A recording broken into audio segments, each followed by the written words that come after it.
Bueno, ya habéis visto un poco cómo se trabaja con los datos bibliométricos, con los datos, los registros que hemos descargado de la Web of Science en Microsoft Excel. Y ahora me gustaría que vierais cómo importamos esos mismos registros en una base de datos relacional. En este caso en el Access, ¿vale? Que es una base de datos relacional que todos tenemos instalado en nuestro ordenador y que nos permite crear bases de datos relacionales. ¿Vale? Veis que he abierto el Access y ahora simplemente tenemos que crear una nueva base de datos. ¿Vale?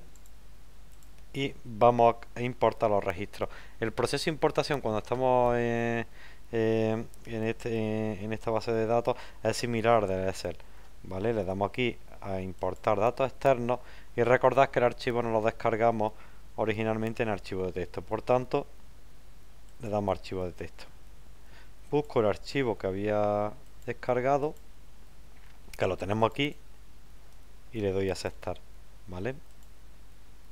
Aquí lo tenemos. Fijaros que el proceso de importación va a ser muy similar al de Microsoft Excel. Nos va a aparecer aquí un asistente que nos va a indicar en todo momento cómo se están importando los datos y le tenemos que dar las órdenes de cómo están esos datos procesados. Lo mismo que en la anterior ocasión. Datos delimitados, ¿veis? Caracteres tales como tabulación, perfecto. Además, veis que están tabulados y que ya nos lo ha reconocido de la tabulación. ¿Vale? Igual que en el Excel. Nos ha reconocido tabulación y vemos que hay que todos los campos están puestos en su columna correspondiente. ¿Vale? Aquí sí tenéis que hacer una cosa que es indicarle esto. La primera fila contiene el nombre de los campos. ¿Veis? Y ahí ya nos he identificado el nombre de los campos. Perfecto. Le damos a siguiente. El siguiente paso que recordar era el de si nos interesa que un campo tenga un formato determinado, lo definimos aquí. Igual que antes comentaba, la base de datos más o menos reconoce todos los campos, el formato que tiene, si son números, si son textos, si son texto libre, etcétera. Y normalmente no suele haber muchos errores de importación. Con todo y con eso, siempre tenemos que definirlo un poco algunos campos porque siempre vamos a encontrar algún error. Pero bueno, en este caso le vamos a dar a finalizar y vamos a ver qué nos ocurre. Se han importado ya la tabla, la tenemos aquí importada. ¿Vale? Y veis que sí ha habido algunos errores de importación. Vamos a ver qué error ha habido. Bueno, hemos tenido de los 397, 19 errores. Aquí nos indican que el campo de descriptor ha habido un truncamiento. ¿Vale? En la fila 44. Aquí simplemente le tenéis que echar un vistazo si el campo con el que habéis a trabajar o importa o no importa el error. En este caso, fijaros, no son campos importantes. Son el campo de descriptores, etcétera. O sea que tampoco ha habido muchos problemas en la importación, ¿vale? Pero siempre un poco revisar este fichero. Vale, lo cerramos. Lo eliminamos de nuestra base de datos. Y aquí tenemos la tabla. Veis que la tabla pues se ha importado en un formato muy similar al de Microsoft Excel.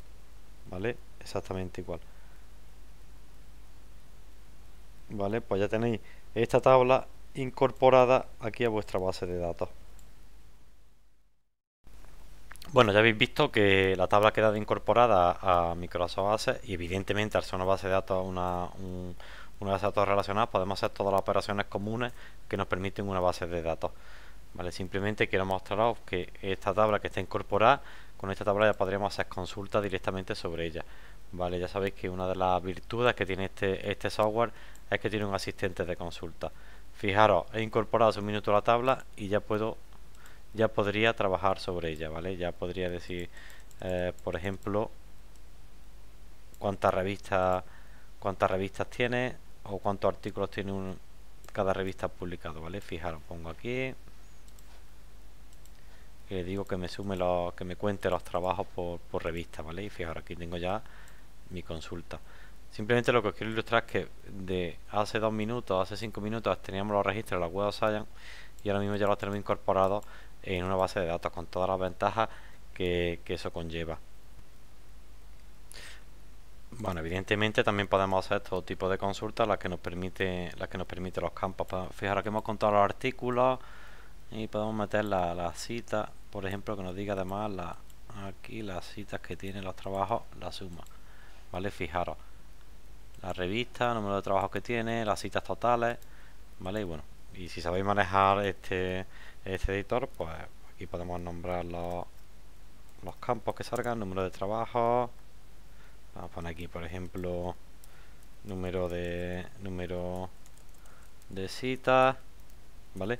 Vamos a meter una cosa simpática, vamos a meter aquí el indicador este de uso. Vamos a poner aquí cuántas veces se ha usado, ¿vale? El artículo, cuántas veces se ha descargado, número de uso, ¿vale? Y vamos a hacer una suma aquí, número de uso, ¿vale? Fijaros, ya tengo aquí en qué revistas publican, cuántas citas han tenido y cuántos usos han tenido, ¿vale? Los trabajos. Aquí, perfecto. Vale, bueno, veis que la herramienta es bastante versátil y que podemos hacer muchísimas cosas. Siempre tenéis que tener en cuenta que si queréis hacer buenos estudios bibliométricos o queréis iniciar en este campo, el aprender bases de datos relacionales, en aprender este tipo de herramientas es bastante útil. Me puedo guardar la consulta, además, consulta de indicadores por revista y utilizarla cuando quiera, ¿vale? Veis que se me ha almacenado aquí. También indicaros que, claro, cuando estamos en una base de datos tenéis que tener bien definidas las tablas, bien definidos los campos, etcétera, ¿vale? Aquí tenéis todos los campos con el tipo con el tipo de dato que es. Pues bueno, esto es un poco lo que os quería mostrar. Quería mostrar simplemente la versatilidad y la rapidez con la que podemos incorporar los registros de Web of Science a una base de datos relacional y casi inmediatamente empezar ya a realizar consultas.